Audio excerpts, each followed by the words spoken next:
as he does. Okay, will we see a Queen's Gambit? Will we see a Nimzo Indian defense? Plenty of options here for black. I suspect a Nimzo Indian where the dark square bishop will develop over to the b4 square and pin the knight. It seems to be so trendy at the minute. Yeah, Praggnanandhaa has very good results there, though, recently. So maybe Hans just pausing for thought. I think Hans should go c5. You know, that's more his kind of, you know... Fighting chess. Yeah, his unbalanced position, but he's gone for the most traditional move there. Yeah, so now we have the ultimate Queen's Gambit. The Queen's Gambit declined. Very trendy variation. And, don't like this choice. Strategic. We're going to see the queens come off. Black has a shattered pawn structure, but black does have the bishop pair. And you saw Hans there just kind of lean back and slightly frown. Now, yeah, I've seen this face before. This is Hans just trying to remember. I don't know why anyone plays this variation. I mean, I bet black. Yeah, I mean, I'm just wondering if you've played it now, David. But no, I've been recommended to play it many times. Really? It has a very good reputation for black, but at the top level at least. But yeah, it's not much fun. Yeah, I mean, I think Hammer showed some. Was it Hammer or Magnus? Hammer, yeah. I think it's Hammer's idea showed some very clever manoeuvre, but it just looks horrible to structure and potentially black's bishop. And yeah, I know if you love the two bishops, maybe it's the right thing to do. But I could never dream of playing this way with the black pieces. Just probably being a little bit worse. But yeah, it is unbalanced, though. Yeah, I mean, you get some chances on the queen's side sometimes. Certainly imbalanced, and it's just about whose style it favours more. Is it going to be Pragg style? We've seen him play really well in the endgames. Let's be honest. Niemann a bit more up and down. Normally, I mean, we would think he favours the chaos. He wants queens on the board. He wants some imbalances. He did win an endgame against Pragg in the last round, just before this, so something to be said there. Hans now continuing very quickly, but maybe we can jump in just to highlight this, why we're both kind of conflicted about whether this is a good choice for Niemann, and it's simply this pawn structure, these doubled pawns.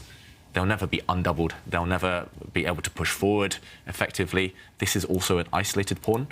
And a big target sometimes in the endgame. White's bishop will target this pawn. Black's bishop is often tied down to this square for the rest of the game, just having to defend it.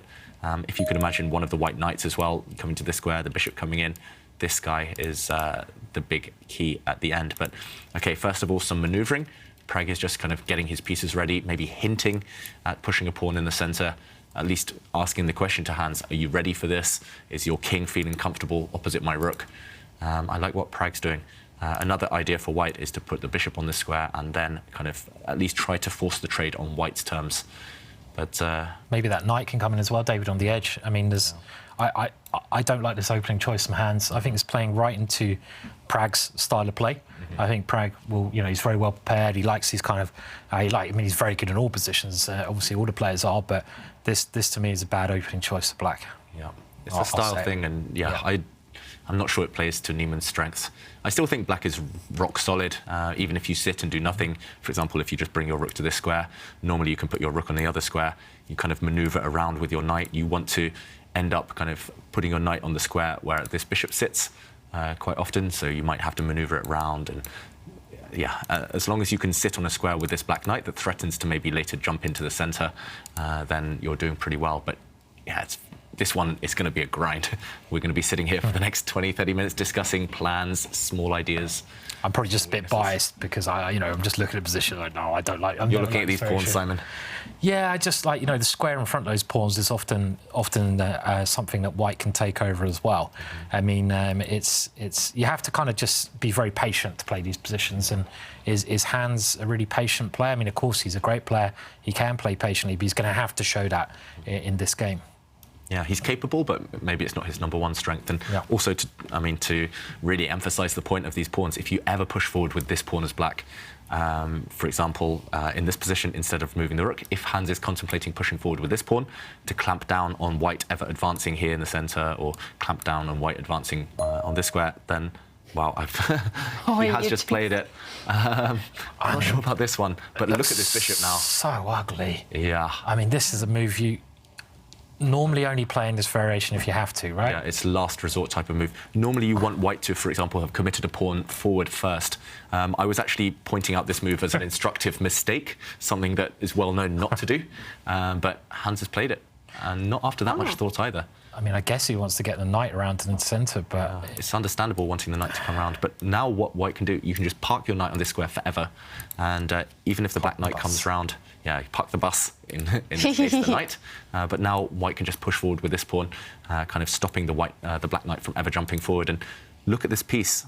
It's still going to be hard to break through with white. You still need to kind of initiate play on the other side of the board, maybe long term, but this bishop, it's a dead piece. It's a pawn. It's a pawn. It's a pawn. It's not even a bishop. You might as well just call it a pawn.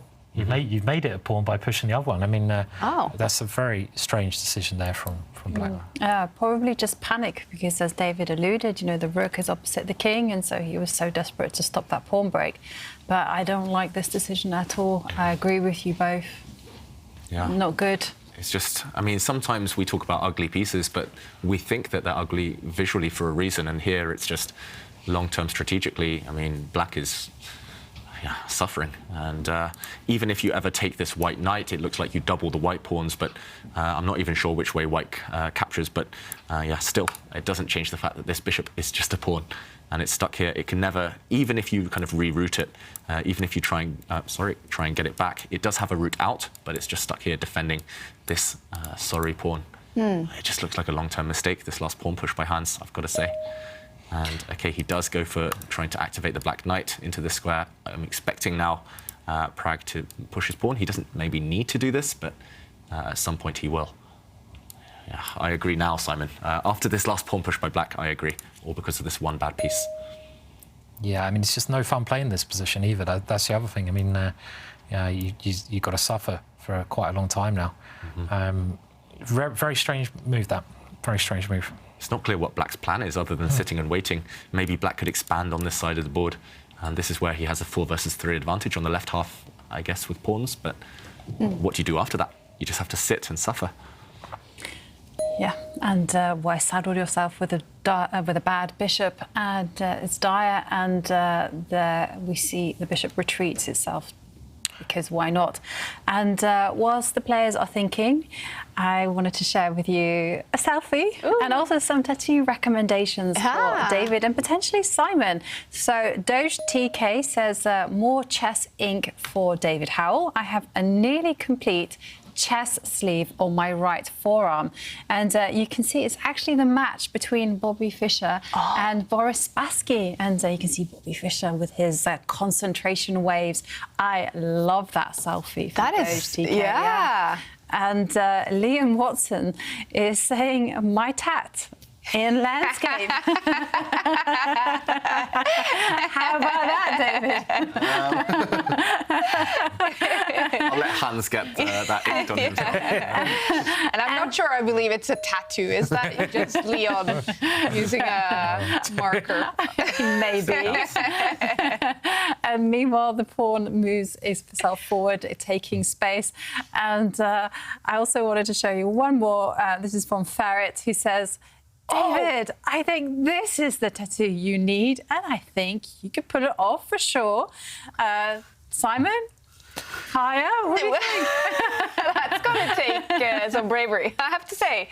You know, creds for getting that massive tattoo. Looks slightly painful. Oh my gosh, I'm not sure my family would approve of that. If you two want to enter our selfie competition, then remember to tweet your selfie in landscape mode using the hashtag ChessChamps for a chance to win the Airthings View Plus. Very cool. And we have some moves. Anything dramatic happening so far? Not really. Black did go for that plan of gaining space on the queen side, but it's one that I think Praggnanandhaa will just ignore for now. White will just get his pieces ready.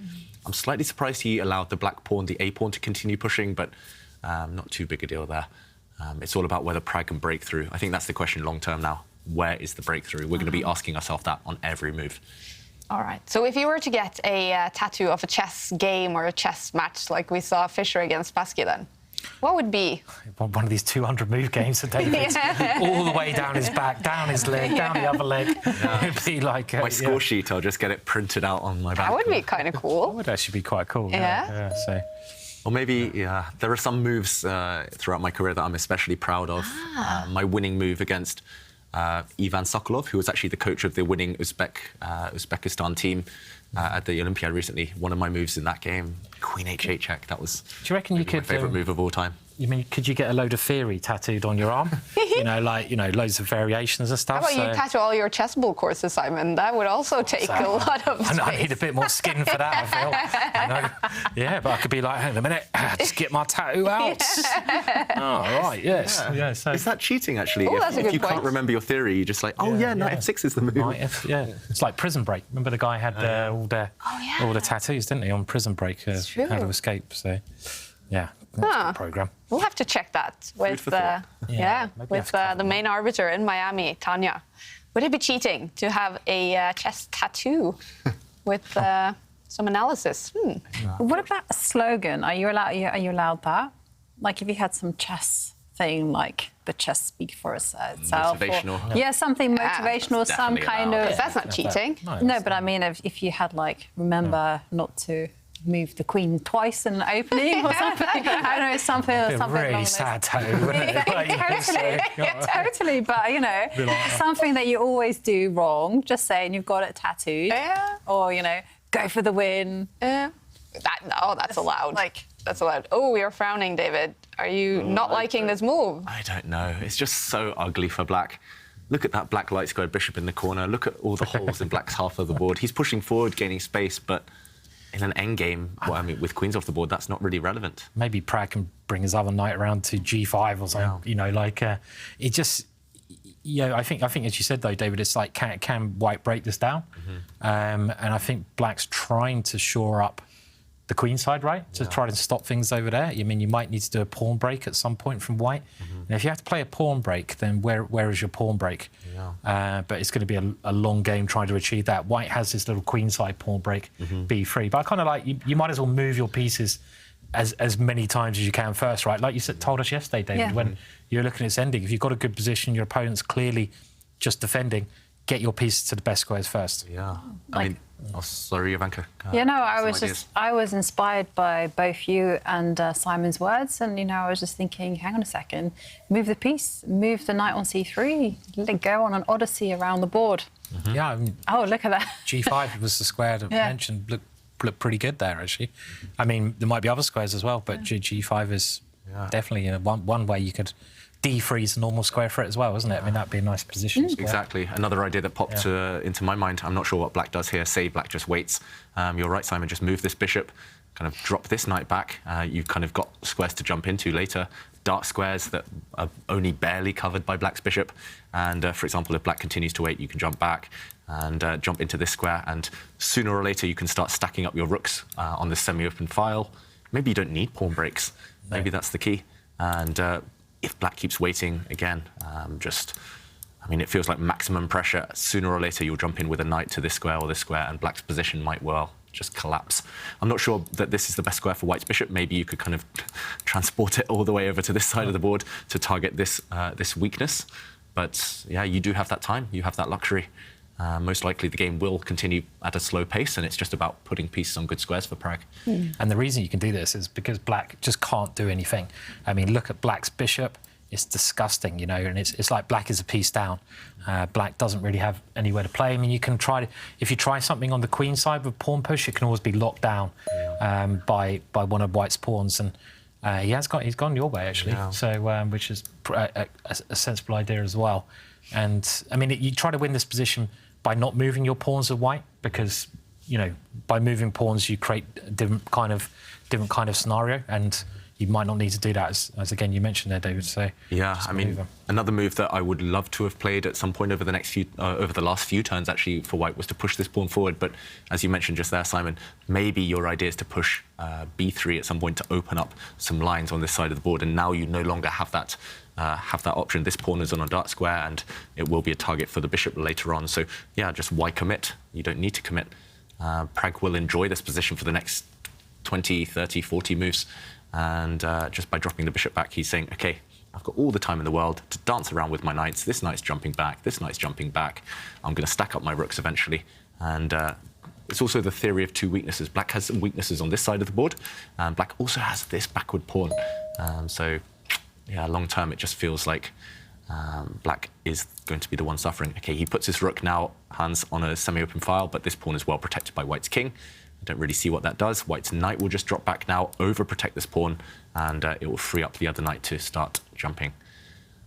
Still looks like one-way traffic to me. We're only 22 moves into the game. Is this just a plan that went all wrong for Hans, or did he have the wrong plan?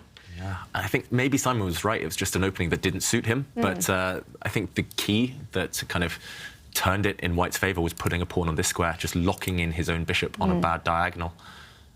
Yeah, one bad piece makes the whole position bad. So, yeah, it just feels like the wrong strategy. And that often that happens in chess, right? We just get a bad opening, we kind of commit to a plan, it's the wrong plan, and we're consistent with it. But here it just doesn't look great. Yeah, this is so ugly for Black now. Yeah, what do you even do? It really is ugly, isn't it? And well, you just have to sit here. Yeah. I think you can't really do anything. I mean, you can maybe, I suppose, you could show David if Black tries to. The only pawn idea he's got is this b4. But I mean, if he pushes either of those pawns, worst case scenario, White can just lock it in, right? And those pawns might just be a bit weaker by pushing them. They're not doing anything. It's one of those ones, I call it like Lego. You know, like Lego connects together, you know, and if you push one pawn, the other pawn goes, and you make this sort of very blocked formation, like Lego. Yeah. And then you can just go back to manoeuvring your pieces to the best squares. And the thing is, White has squares he can move his pieces to, but Black doesn't, right? Black doesn't have any good squares, any way he can improve his pieces. White's got many ways he can do that with his bits. But, I mean, is it enough to win? Prag's got to... I mean, I'd imagine so, but Prag's got to prove it, right? If it was Magnus with the white pieces, I think we would just write this one off as a win for White. Who's texting you, Simon? I don't think it's the text. My phone does this thing. Not very professional. It should be turned off, thank you. But it's Siri. It's giving me ideas. And whenever David says Magnus, it's like, oh, OK, hello.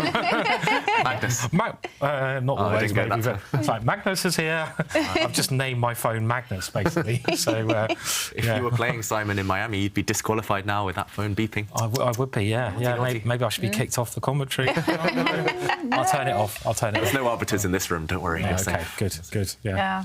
So, yeah, no, I agree with you both. And one thing that kind of did strike me is, you know, I think it was the words from yesterday when I was asking David what to do when you have a bad position. He's like, just embrace the suffering. You just accept that you have a bad position and, you know, just play ugly chess if needs must. And I was thinking, you know, maybe Black should just do that, you know, should just try to control the squares that he's given, the dark squares, and again, just react to whatever White throws at him. Yeah, it's just psychologically hard, I guess. Firstly, especially for someone like Hans, who wants to be active, he wants to be entertaining all the fans, to be sitting there just kind of going up and down with your rook, just waiting for your opponent to break through. It's not a lot of fun. And also, it is time-consuming when you have no plan and your opponent has a clear-cut plan that they can follow step by step. That's why we see Praggnanandhaa up on nearly 12 minutes and Hans ticking down 7 minutes and counting. It's just hard to adapt. And we actually see a little bit of a similar pattern from yesterday's match against Magnus, where Hans played a great game and then he kind of was positionally crushed. And then today we're kind of seeing the same thing, you know, always great first game. And here he tries to play it solid. Maybe that doesn't suit him. And now he's on the receiving end of a positional masterpiece, probably. Yeah, this is hands down the worst bishop I've ever seen, that black light square bishop. I'm going to give you a hand clap for that. Sorry, I didn't mean the pun. It is one of the worst pieces I've ever seen. David, you are actually, and people might not realise this, that not just like a brilliant grandmaster, not just a top-level commentator, not just a lovely chap, not just a gold medalist, but the king. You are the absolute lord of puns. You are the lord of puns as well. The puns, He is. Do you prepare them? Do you think about them? No, I mean, I was just sitting here a second ago, like, trying to come up with one. And, the problem is people don't catch them half the time, so I feel a bit silly. I'm very too quick for us. Did you study English? I did study English literature at university. Yeah. So I'm not sure that helps with the puns so much. I was studying like Old English, where that was a grind. Oh my gosh. endless reading. Oh. But, Lots of long text. lots of long texts. Yeah. Doesn't surprise me you're into What reading. does the Shakespeare line mean? Oh, dear. What's the hidden meaning in Beowulf? But I mean, yeah, I do enjoy a good pun. Yeah. Good pun and a good grind. Yes. The life of David Howell. Wonderful puns. And meanwhile, this one is going to be a grind, but Hans, he's moving his king away. Is this the right side of the board, do you think, guys? I guess he's moving even further with his king. Maybe he's worried about a check from the knight at some point. I mean, maybe he's just going to move it back because he can't really do much, can he, to improve the position? I mean, he's just got to defend his weaknesses and hope that Pragg can't break through here. So, I mean, what is the next step in improving the position? It's really all about how White improves the pieces and what should White do now. So, well, White goes to your plan, just improving the rooks, doubling up the rooks. Just get your pieces to the best squares first and foremost. Yeah. And again, Pragg playing very quickly, just kind of illustrating the point that when you have a clear-cut plan, when you know it's just about simple improvement of the rooks, improvement of the knight, then you can, I mean, it kind of, the moves scream out to be played, so you can play very quickly. Now attacking a pawn, it already looks like the white knights can start jumping in. It looks just terrible for black. And this b3 move is coming a little bit more tempting at some point. You don't need to play it though. I mean, again, don't rush for pawn breaks if you can achieve something with your pieces. But you got to do the next step at some point. And you reckon now maybe the knight can come in, or? Yeah, I mean, there's two tempting knight jumps. I'm not sure which one I would start with. Probably I would start with this one, just because I want to maximise this piece and this piece before I start creating any action. And maybe Pragg's going to think the same. You also mentioned this pawn break, Simon. That's going to come at some point, just to open up this side of the board, open up lines where the black king sits. But first, maybe put this piece. It's always nice to blockade an isolated pawn or a doubled pawn. And there we go, he plays it. I'm not sure what black does. I'm struggling to even find moves if black just waits. Next move, we can start jumping in with this knight. I think if you can trade off this piece, this is black's best minor piece, it controls all the dark squares. If you can trade that one off for either of the knights, if you can force him to capture, then that's a big gain, because now black has lost all control of the dark squares.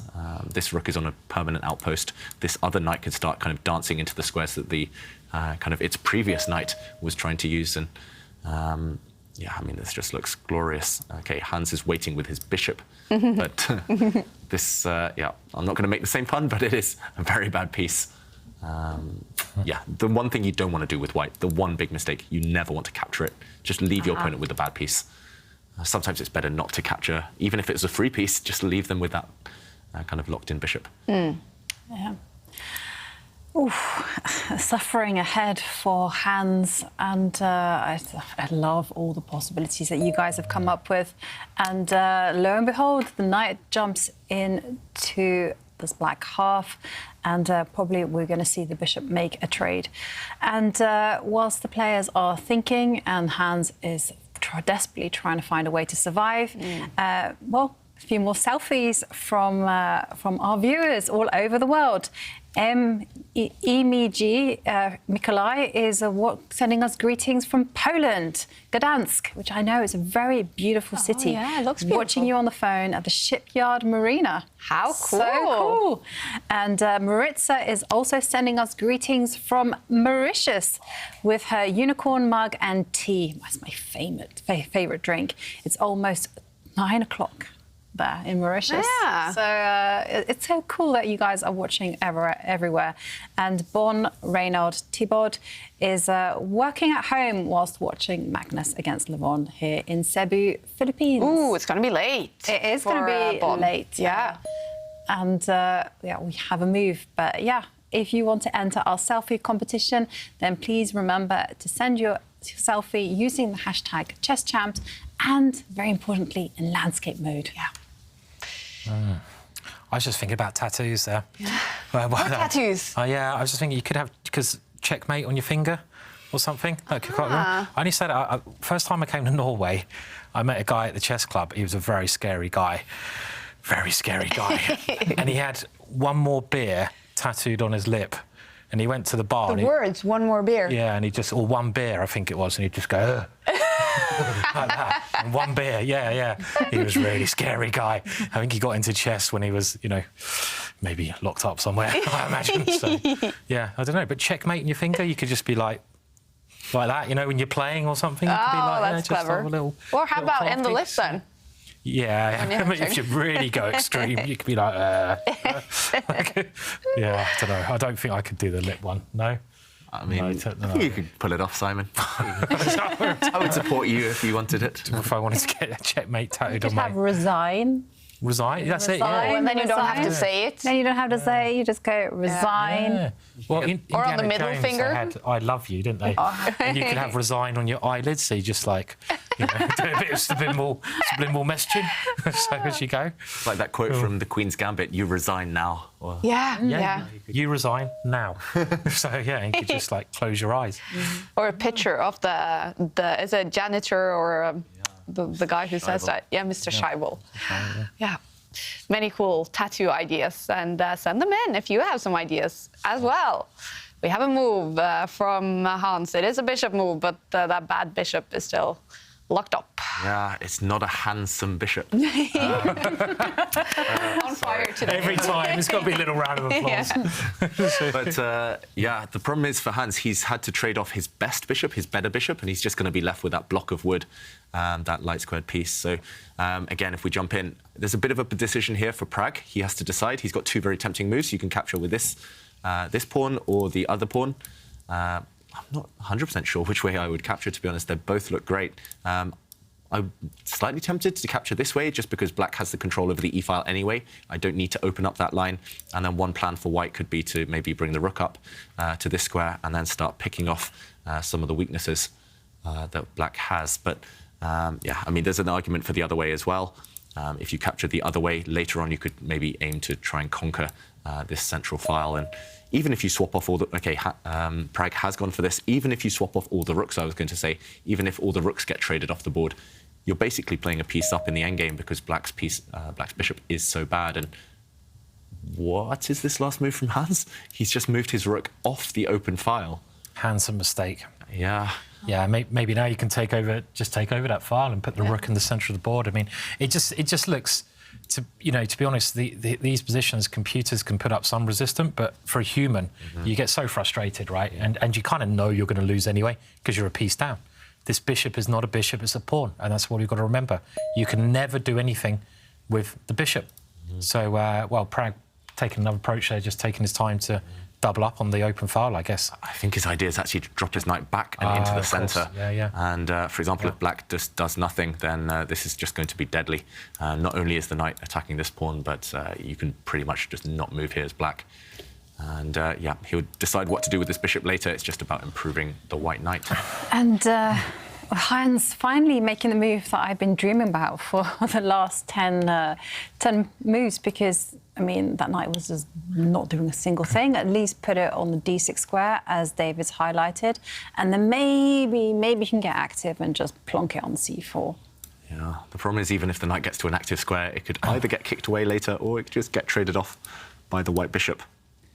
We could see a scenario, I mean, for example, like this one, where, OK, after bishop takes knight, it's just a good knight versus a bad bishop scenario. And that's really instructive. For example, I think black should take with the other pawn, but if he takes this way, yeah, I mean, you can resign here. I think this bishop is just too bad, and white's knight is glorious on an outpost. Oh, gosh. Yeah, but, I mean, he's doing the right thing. He's putting his knight on a semi-active square, at least. And, I mean, if it does jump to at least this square, it has some control. It covers some entry squares. I mean, I'm trying to find some positives here, but it's ugly. I mean, white is coming in at some point. OK, he chooses the other approach. The knight is glorious here, but he wants another square. And in this position, he's rerouting it around to attack this backward pawn. Maybe you can go the other way, David, because you've got a couple more tactical tricks there, possibly, as well. Yeah, actually, this is a nice outpost as well. Could be winning a pawn, you know, quite well. Or totally tying black down. I mean, this forces the black rook to come across, and now, if you want to stop black jumping in, actually, you're right, Simon, we do see this. If you want to stop the knight ever jumping in, you just push a pawn, and I mean, this type of position, black is almost paralyzed. What can black do? I'm not sure how white breaks through still. Maybe you can try and use this file, the newly open A file, but either way, there will be plans. And we do have this position on the board just a couple of moves ago. Does white go for this immediately? That is the question. Or does he try to take over the open file? Yeah, that is a question. I mean, both very, very tempting. I mean, I would be following your rules and pushing the pawn, letting that pawn dominate the knight circuit. That's the move I would be tempted by. And then, you know, try to do everything, actually. Maximalist approach. So nice playing these positions with white. I mean, we're talking about how much Hans has to suffer here with black pieces, but if you're ever in this position, to me, you know, I'm known as an attacking player, but I'd much rather have something like this because you can just maneuver, enjoy yourself, improve your pieces, and it's actually a good way to, you know, improve your sort of positional play. These kind of positions. Everyone at home should look at games like this because it's all about getting your pieces to the right squares. You know, David's been explaining those ideas perfectly, but just thinking about how to improve in the long run, not tactically winning immediately, but just improving. And they're very thematic to getting better at chess, these kind of smooth victories. I mean, you know, not being critical to Hans, it's just a horrible opening he got, I think, you know. It's still 1-1, so, I mean, he's got to think of another opening with the black pieces, I think. This just doesn't suit him.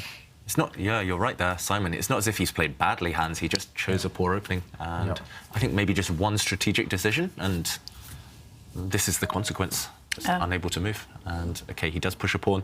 So that that poor piece, that black light square bishop, can maybe step away, can step back at some point.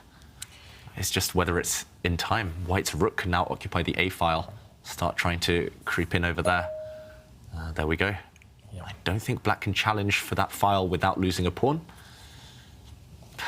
Yeah, I mean, if you're really going to let the white rooks start entering, then it's a bad sign. White would love to stack up 2 rooks now on the A file, and that would just be disaster. Yeah. It's kind of step by step, but it's all working. Yeah, what I like about White's play is that there's been no emotional attachment to any move. It's just been really just gradually increasing the potential of his pieces. You know, the bishop was on B1, and now it's found itself on a better square. Every single piece has just been improved slightly, and that's perfect strategy. Yeah, and also it's not a must-win situation for Pragg, but he is behind in the match, and this reminds me of a famous World Championship match between Kasparov and Karpov, and Kasparov needed to win the final game to maintain his World Championship title, and he needed to win with white. Most people would just go all-out attack, but he said no, his strategy was to just kind of slowly build, slowly sit, and the pressure actually always gets to the person who's in the lead. They want to force things, they want to make a draw, they kind of make negative decisions because of external factors. If you're just calm, even if you're behind in the match, if you're just calm, slowly do your thing, you will get a chance at some point. And yeah, I just love what Pragg's doing. This is so mature. I mean, he's 17 years old, and he's just kind of slowly grinding out some strategic advantage. And OK, black's bishop does retreat, defending some pawns. Probably a good move. Yeah, he's managed to move the bishop somewhere. Yeah, it's semi-alive. Well, he's trying to defend his weaknesses over on the queen side now, but the issue is, you know, one of the white rooks come in. I mean, if black can maybe exchange off all the rooks, that's probably his best bet. So, if somehow black can, you know, put his rook into the corner of the board and get all the rooks off, he'll still probably lose, but he's got more chances then, I think, to hold that one. The problem is, are you in time? Can white's rook on the 3rd rank now on the C file, can it just retreat, try to come across to the... You can't put your rook in the corner still, right? I mean, well, you lose a pawn, a clear pawn, and he's done this is the thing. I mean... he wants to step across, and this would be terminal if white can conquer. And as you mentioned there, Simon, this move, the desirable move, is just met by an exchange, and now it's no surprise that all the tactics work in white's favour after strategic domination, but he can just capture a pawn. And this rook is hanging. If you take the knight now, you lose your rook due to a pin on the C file. Yeah, something's dropping. Something's got to give. I guess here Hans just has to make a decision. Does he want to kind of just allow this and then suffer and probably just lose on the spot? Or does he want to at least give away a pawn, get one set of rooks off the board and hope that he can somehow go active? I'm not sure he can go active here, that's the problem. Maybe you could just move your rook across, defend this guy. When the knight steps back, get the king out. I mean, you're a pawn down, but at least your pieces aren't as bad as they used to be. Okay, Hans doesn't give up the pawn. Instead, he moves his rook away. And now I'm expecting, I guess we're all expecting Pragg to take over the open file. Yeah. Yeah, I think so. Yeah. I think so, yeah. And Pragg, of course, you know, just showing what a great player he is. And, you know, you reminded me, David, that he's only 17. And I was reading an article just now in New and Chess magazine where someone was playing against all these kids and losing. And, you know, said the traditional wisdom is that, you know, you take them into an endgame. They don't know what they're playing, you know, they don't know how to play endgames. Clearly not true here. And the columnist's wife actually came up on the solution is just, why don't you just get lessons from these 10-year-olds who are good at end games, who are good at tactics, who are good at everything. Just pay them and learn their secrets. On the edge of 17. Yeah.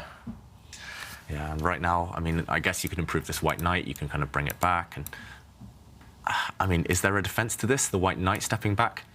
I don't see it. The black king wants to kind of run away to safety, but if the black king starts running now, at least you can give a check, and then you can give another check, and when the king moves at the very end, you have this knight fork. It just feels like the tactics are starting to work in white's favour as well. I think it's time. You know what I do here? Resign. That's what I do. Well, Get it over with. I have to say, you know, the position looks so dire that I would also...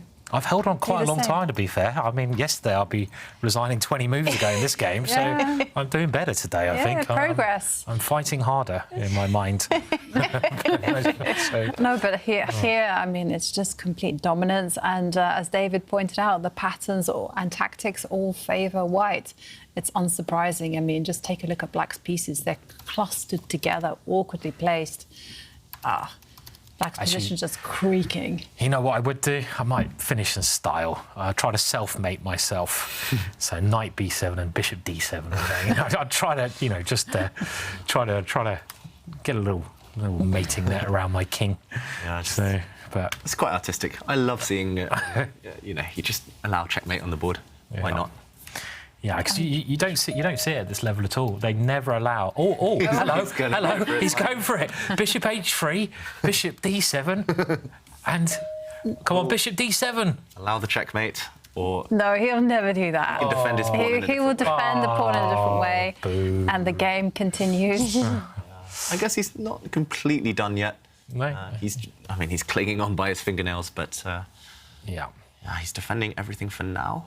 I mean, maybe some crafty rook b6 or something. Just I don't know. There's so many moves here, but I'm just thinking I'm now trying to get black in, I don't know, a zugzwang scenario, but or just tactically. I mean, there's so many ways probably to do this. Yeah, I would also be tempted just to go for complete domination. Go, yeah, well, you know, I've got the left side. Why not take the centre? Because I'm just like that. Makes sense as well. I mean, all the open files. Yeah, I'm greedy like that. You know what I would do? I would manoeuvre the white king all the way over to the queen side and just park it there. You would be so enjoying yourself. Oh my gosh, this is... Yeah, he would be sat there wiggling, you know, just with a smug smile. Oh. Should I get this position tattooed on my... He's gone for my little mood there. Good to know that. I think, like Pragg, I'm really happy about that, because the kid is good. Pretty much the best you can get in chess these days, thinking like Pragg. He just impresses me more and more, Pragg. I mean, I have to be honest, I wasn't aware of many of his games until I was able to commentate on the tour, and I've had the opportunity over some of these tours to see him. And this tour is so great for watching these youngsters. You know, people forget this. They're getting more games in the tour than they are anywhere else. And you can watch them develop, you can watch their styles. And it's been really useful to me to see the development of Pragg. And tournament to tournament, he's just getting better and better, and maturer and maturer. And it's like, wow, you know, after watching him in this tour, I'm so impressed by his play in so many different positions. Not just one type of position, but many. You know, when he's trying to defend, when he's trying, really impresses me. So totally. Yeah. I mean, like you say there, Simon, it's like when you consider the very first tournament he played in the Air Things Masters. He was in the race to qualify, but he didn't make it. And, you know, he actually dropped points to Hans Niemann, is a lot more erratic. And then the next tournament, he just got better. And then by the Oslo Esports Cup, almost winning it. Yeah. Incredible stuff. Yeah, it really is. And, I mean, this is quite a funny position, isn't it? I mean, the knight check now probably just, you know, is one way to win, but is there something more sadistic? Over to Mr. Sadistic here next to me. So, Knight check. Is that, oh no, maybe that would lose. Okay, let's not do that. All right, okay, so I found the only way to lose. All right, let's not do that one. Yeah, I mean, it's all hands on deck right now. Black's pieces are just defending everything. But yeah, I mean, this rook is tied down defending the knight. This rook is tied down defending the knight. This bishop's tied down defending the f5 pawn. I mean, Black's only playing with his king, essentially. You just need that final kind of catalyst, that final trigger to overwhelm Black's army. Yeah. I don't really actually see it right now, the immediate breakthrough. Like you said, Simon, you would love to give the knight check, but suddenly... Yeah. Can the knight go the other way then? I was thinking the knight could go the other way, and then the bishop could actually switch back. Yeah, at some point you can switch back, and for then sure, sacrifice. Yeah, I mean, everything's falling apart. Also, this knight jump does threaten the killer, this killer knight fork. For example, if Black just waits, this ends the game instantly. You hit both rooks at the same time. Actually, yeah, I think you guys are right. This is probably the most simple way to do it.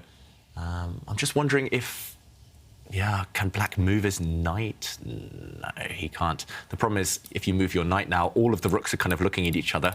A nice little kind of diamond here.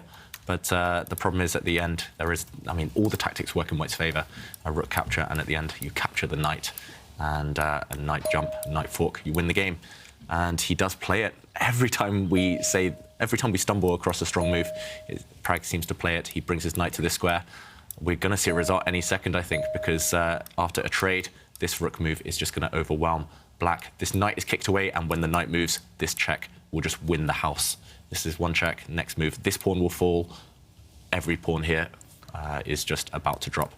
Look at all these weaknesses. They are all isolated, all are light squares, and they are all going to drop. It's a pity you have to take that bishop to win the game, though, maybe. You know. This is the worst bishop ever. All the pawns are on its same colour. Yeah. It's just great technique from Pragg. Let's go back to the players. He's about to start picking off all the pawns. There we go. One of them drops. Still level material, but a second pawn will drop now. Hitting that Black bishop. Where does it even go? It has to go the whole way back. Oh, it's out. It's out, kind of. Yeah, kind of. Still stuck, still staring at two of its own pawns. The reason we call it a bad bishop is because all of its pawns are on the same colour complex. Maybe move the white king now towards the centre, just lock it down. I guess you can capture a couple of different pawns here for Pragg. Oh, he looks miserable. Hans Niemann winning game 1 today against Pragg, but it's going to be a loss here in game 2. So they will be tied after 2 games with 2 rapid games to go in the match. Yeah. He's still fighting, though. Credit to Hans. He never gave up. He never resigned, even in the, even in such a really horrific position. Pragg does take another pawn now. I think White's going to end up with 4 passed pawns on one side of the board. Hans tries to defend in the centre. I mean, the white king can start coming now. I just don't want to allow Black's knight to kind of jump out and start capturing any pawns in the centre. But Pragg, he's played perfectly so far. He hasn't taken any risks. I think he'll try to find a risk-free way to convert this as well. +5, the computer says. Despite only being 1 pawn up, that's still shows the control he has in the position. Yeah, and I like your move. Keep control, and then start munching on the material available. And he's gone for your plan, David. Just using all his pieces. Makes a lot of sense, and there really isn't too much for Hans to play. I mean, he can't really defend any of his attacked pawns. His knight does not on a great square. The bishop, still a bad piece. Yeah, the bishop. I mean... Yeah, it's hands down a terrible position, isn't it? So horrendous. Joining in there, Simon. Oh, God. And, OK, trying to find an open file, at least the Black rook. But now any checks have been stopped by White capturing this pawn, so now White has gone 2 pawns up. And counting. OK, he's going active. This is what you kind of tell players they should be doing. This is what everyone tries to do when they know they're losing. Just go active. It's the best chance. OK, the bishop is the best it's ever been in this game, since move 1, maybe. But it's still not necessarily a great piece. The white knight can jump to attack it. What will white do? White's rook can maybe give a check. Some options. Yeah, I kind of suspect that Pragg might be super clinical about this and just try to advance his pawns. Yeah, actually, that looks good. It's a lot of pawns there clustered on the right side of the board. Nothing to stop them, nothing in their way.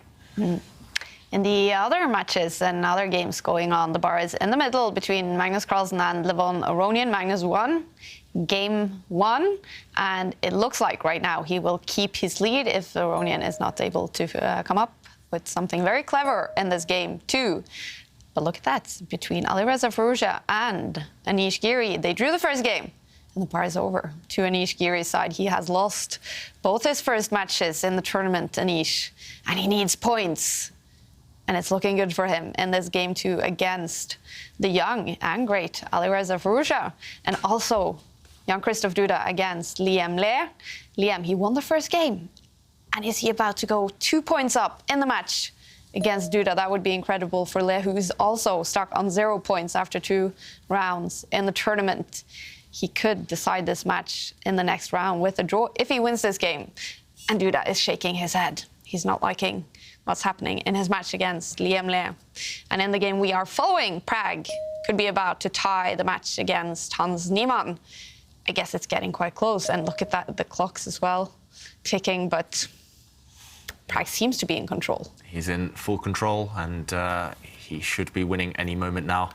I still love the fact that Niemann is fighting. All credit to him. He's setting some traps here and there.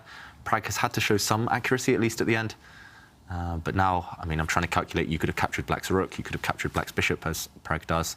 And the pawn, probably. And you could have captured the pawn. Yeah, it's all winning now.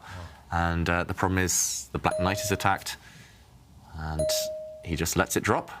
And there we go. White is a piece up, and Niemann resigns. It's over for Hans Niemann. Young Praggnanandhaa, he ties the match against the American who won the first game. But Pragg, cool customer, striking back as he always does to tie the match.